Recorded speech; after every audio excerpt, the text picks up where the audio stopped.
असद गाव आणि त्याच्या परिसरात राहणाऱ्या मुला मुलींच्या शिक्षणाची सोय झाली, पण त्याही पलीकडे मुळशीच्या दुर्गम भागात राहणाऱ्या मुलांच्या शिक्षणाची समस्या अधिक बिकट होती।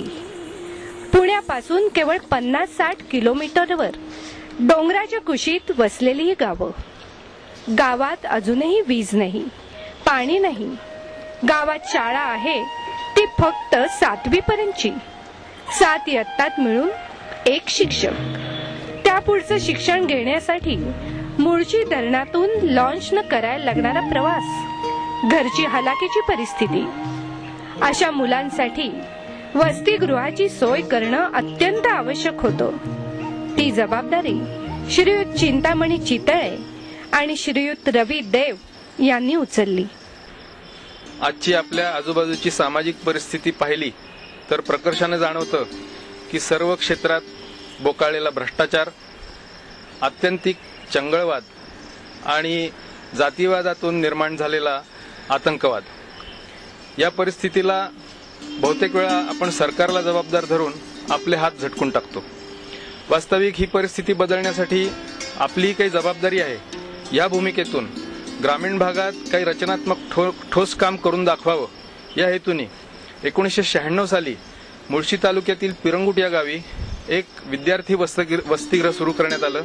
त्यासाठी श्री अनिल व्यास आणि कमठाणकर सर यांचं सहकार्य लाभलं। मुळशी तालुक्यातील दुर्गम भागातून रोज एसटीने पिरंगुट येथील शाळेत जाऊन येऊन शिक्षण घेणाऱ्या मुलांचा त्यामुळे बराच मोठा फायदा झाला। 2002 साली मुळशी धरणातील आत राहणाऱ्या मुलांसाठी माले आणि शिळेश्वर या गावी वसतिगृह सुरू करण्यात आली। त्यासाठी केशव माधव प्रतिष्ठानचे श्री रविदेव आणि श्री प्रतिष्ठान यांचं सहकार्य लाभलं। पूनमताई मेहता यांच्या शिळेश्वरच्या शेतावर गेल्याच वर्षी मुलींसाठी एक वसतिगृह आता सुरू करण्यात आलेलं आहे। अशा प्रकारे मुळशी तालुक्यात मुलांसाठी एकूण 3 तर मुलींसाठी 1 अशी एकूण 4 वसतिगृह चालतात आणि ह्या 4ही वसतिगृहात मिळून एकूण 40 विद्यार्थी त्याचा लाभ घेतात। ही वसतिगृह चालवण्यामागे विद्यार्थ्यांचं शिक्षणात विद्यार्थ्यांची प्रगती व्हावी आणि ते सुशिक्षित व्हावेत हा हेतू तर आहेच, परंतु त्यांची सर्वांगीण व्यक्तिमत्व, त्यांचा विकास व्हावा आणि त्याच्याही पेक्षा जास्ती म्हणजे एक सामाजिक जाणीव असलेले आदर्श नागरिक, जबाबदार नागरिक तयार व्हावेत हा हेतू आम्ही डोळ्यासमोर ठेवला। आणि हे तिन्ही हेतू डोळ्यासमोर ठेवून आम्ही वसतिगृहाच्या माध्यमातून गेली अनेक वर्ष निरनिराळे उपक्रम आणि कार्यक्रम राबवत आहोत। विद्यार्थ्यांना शिक्षणात मार्गदर्शन करण्यासाठी पुण्यातून काही महिलांचे गट अतिशय नियमितपणे वसतिगृहात जातात आणि विद्यार्थ्यांचा अभ्यास घेऊन त्यांचा रिझल्ट त्यामुळे बऱ्याच प्रमाणात सुधारलेला आहे।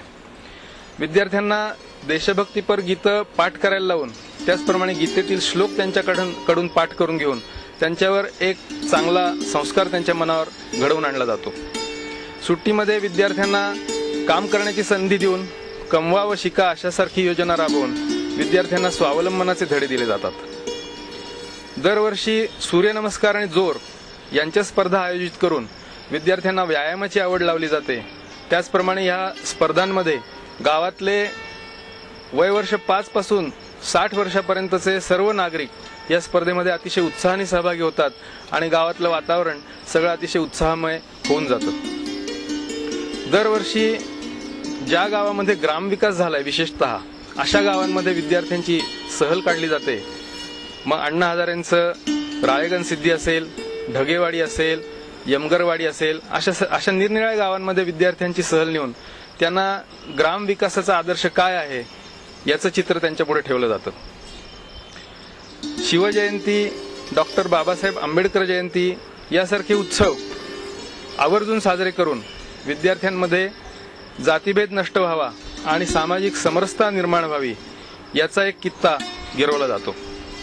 सैन्य भरती मार्गदर्शनाचं सातत्याने वर्ग चालवून पुण्यातून माजी सैन्याधिकारी तिथे नेऊन विद्यार्थ्यांना मार्गदर्शन करून विद्यार्थ्यांमध्ये सैन्य भरती संबंधीचं एक प्रशिक्षण दिलं जातं आणि अनेक विद्यार्थी सैन्यात भरती होण्यासाठी प्रयत्नशील आहेत। काहींना त्यात यशही मिळालेलं आहे। बांगलादेश युद्धात पाकिस्तानवर भारताने मिळवलेला विजय त्याचा दिन 16 डिसेंबर हा दरवर्षी साजरा केला जातो। त्याचप्रमाणे शिवचरित्र कथनमाला ही वर्षभर आयोजित करून शिवाजी महाराजांचं चरित्रातील अनेक प्रसंग विद्यार्थ्यांपुढे ठेवून स्फूर्तिदायक असं एक चित्र निर्माण केलं जातं। या नित्य आणि नैमित्तिक सर्व उपक्रमातून आणि कार्यक्रमातून विद्यार्थ्यांना शिक्षण मिळतं, संस्कार होतात आणि सामाजिक जाणीवेतून भारले गेलेले एक आदर्श नागरिक निर्माण व्हावेत या हेतूने जो आम्ही सगळे उपक्रम राबवतोय त्याला काही प्रमाणामध्ये गेल्या काही वर्षात यश आलेलं दिसतं। त्याची काही बोलकी उदाहरणं आता यापुढे आपण पाहू। आझम चांद शेख भरे या लहानशा गावातला मुलगा भारती विद्यापीठातून सर्वप्रथम क्रमांकानं MSc पूर्ण केलं, सुवर्ण पदक मिळवलं। आज शिष्यवृत्ती मिळवून तैवानला जाऊन PhD करत आहे। परदेशात जाताना गावकऱ्यांनी दिलेल्या सत्कार समारंभात त्याच्या तोंडून सहज उद्गार निघाले, मी परदेशात शिक्षण घेऊन कितीही मोठा झालो तरी माझ्या गावाला आणि मातृभूमीला विसरणार नाही, त्याचे ऋण फेडल्यावाचून राहणार नाही। आझम चांद शेख। आता जो काही मी आहे तो खरं वसतिगृहामुळे आहे। जर वसतिगृह नसतं तर कदाचित मी एवढा शिकूही शकलो नसतो, कारण की एकूणच माझ्या घरची परिस्थिती तशी खूपच हालाकीची होती, पुढचं शिक्षण घेण्याची कुवत नव्हती। पण व्यासर आणि मणी चितळे यांनी मदतीचा हात दिला आणि वसतिगृहात माझी राहण्याची सोय केली, त्याच्यामुळेच खरं तर मी आज एवढं शिक्षण घेऊ शकलो।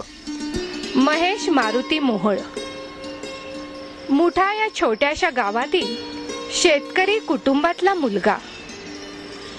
कॉलेज शिक्षण आणि नोकरी चालू असताना शिळेश्वर गावच्या वसतिगृहाची संपूर्ण जबाबदारी 3 वर्ष यशस्वीपणे पार पाडली। त्यासाठी देऊ केलेलं मानधनही नाकारलं। पुढे BEd पर्यंत शिक्षण झाल्यावर शहराकडे धाव न घेता स्वामी विवेकानंद विद्यालयात शिक्षक म्हणून नोकरी पत्करली। वसतिगृहामध्ये दाखल होणं हा माझ्या आयुष्यामधला एक मोठा असा टर्निंग पॉईंट ठरला। मला माझ्या जीवनाला एक वेगळ्या प्रकारचं वळण वसतिगृहामध्ये आल्यामुळे लागलं। अनेक चांगल्या सवयी त्या ठिकाणी लागल्या, व्यायामाची आवड निर्माण झाली आणि त्या 2 वर्षाच्या काळामध्ये एक चांगल्या प्रकारचं शिक्षण घेऊन मी त्या ठिकाणाहून बाहेर पडलो। रमेश आदमाने अनगाव या छोट्याशा गावातील गरीब कुटुंबातील विद्यार्थी। BSc पूर्ण झाल्यावर पिरंगुट येथे एका कंपनीत नोकरीला लागला। नोकरी करत असताना जनकल्याण समितीच्या आवाहनाला प्रतिसाद देत लातूर जिल्ह्यातील कलदेव निंबाळ या छोट्याशा गावी 1.5 वर्ष सेवाव्रती म्हणून निस्वार्थी भावनेनं काम केलं। शेखर मोहकर बोत्रेवाडी गावचा मुलगा, MA पर्यंत शिकला।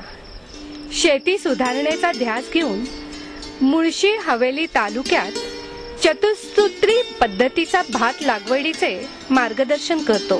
आपण समाजाचे काहीतरी एक देणं लागतो, या उद्देशाने आपण शेतकऱ्यांसाठी काहीतरी काम केलं पाहिजे, म्हणून शेती विकासाचं काम मी मुळशी आणि हवेली या 2 भागामध्ये करतो आणि विशेषतः 4 सूत्री भात लागवडीतून शेतकऱ्यांचं भाताचं उत्पन्न दुप्पट करण्याचं हे शेती विकासाचं काम माझ्याकडे आहे।